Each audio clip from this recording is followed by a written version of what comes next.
Welcome back to Steve Robb Reviews, and welcome back to Northern Ontario. I got the ladder up, I'm ready to go, and this is a long-term review of that Vosker security camera.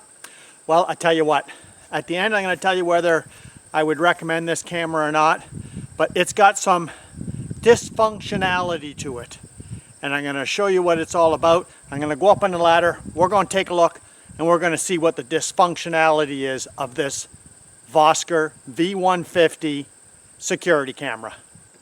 Okay, I got you zoomed in there, but you know what? I'm going to have to go up on that ladder because, it's going to be hard to explain, but you can see a little bit of a clue there of what I was up to. So let's take a closer look. Okay, so I got you right up on the ladder with me, and we take a look around here. You can see I got something going on there. I got one screw there, I got a wire coming across, and goes underneath here. I got a couple of zip ties to make tension on it. I got this little clip here that comes up to the antenna because you know what? That antenna, well, it's got the same dysfunction. This is supposed to stay erect, and you know what? It goes like this, and you know that's no good, right? And the camera itself, take a look at this mount here. Like, I mean, I tightened this as hard as I could. And what I ended up doing, if you take a look there, you could see, I don't know if you can see it or not, I stabbed a screw in there because this is just like a round ball socket that's completely useless. Hot and cold weather, well, this is supposed to stay erect, like right like this, right? Level, where I got it aimed. And supposed to be straight up and down. Well, I'm going to show you some pictures here, and well, it's like this. And it suffers from erectile dysfunction. So this mount here is erectilely dysfunctional. So I put this guide wire in here to hold it down, screwed it here to the back, and on the mount itself, when you're trying to adjust this for your angle and you have any tension here at all, well, the mount that's screwed into the base, well, it moves. So I got it where I wanted it to be set, and I just lathered it with a whole bunch of glue in there so it won't move. And that baby hasn't moved since, but I'm going to show you some pictures. Let's take a look at some pictures of the dysfunctionality of this camera, and I'll tell you whether you should buy this camera or not. Okay, so let's just take a look at the first picture here, and you could see this is what it looks like now that I've raised the camera up and mounted it. And if we take a look at the next picture, well, that's what it was before. You can see how much lower it sunk down. I mean, that's, it was just going in the wrong direction. This one here, you could see, well, you're only seeing the corner of the building here now. And there's Mr. Moose that came out, and this is a nighttime shot. And here's during the daytime. We've got a deer running around on the front lawn. If you look way back towards the road, you could see that there's Mama back there too. And same two that came out.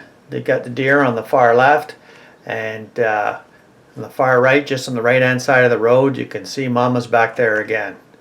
And if we go to right here, well, I don't know what kind of bird that is. I think it's a sandhill crane, but that's another picture right there. And if we go to the last one, here's Mr. Moose. And at nighttime, the zone, you can notice that the zone in the night pictures are a lot less, so you're not getting hardly anything of the cabin at all there. So what do you think? Well, as you could see in them pictures, yeah, the camera was slowly, dropping down over time.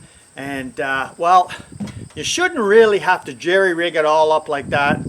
And last year when I set this camera up, it worked fantastic, and you can see by the pictures are awesome. But when it came to the winter time, the camera just shut down. I mean, the coldest it got up here was -20. They're saying their camera's good for -40. So I come up here in the springtime, took the little cover off to take a look. The green light was on. All I did was turn it off and back on, and it worked all this time since the spring. So maybe it was just a glitch. You know, I'll cut them some slack on that. I'm going to try it again this winter. And if it lasts the winter without shutting down again, I'm saying it's a good buy. Or if you live in a place where it doesn't get real cold in the winter, it's a good buy. And the thing I like about the Vosker is it comes with a SIM card in it, a cellular card, so that you don't have to go and buy one or get a plan or anything like that. This costs me $11.50 a month. I get 500 pictures. You can request 10 high definition pictures, and all them pictures I'm showing you there are the high definition, where the low definition, well, it's not really that great, but it's good enough. Like, right? Like, I mean, if you need something to clarify, you can just, you know, press you want a high definition picture of that. I'm allowed 10 a month. 500 pictures. I've never used 500 pictures yet. The camera's pretty accurate. Like, I mean, it gets a little confused sometimes with sunlight and saying it's an automobile, but generally it's pretty good.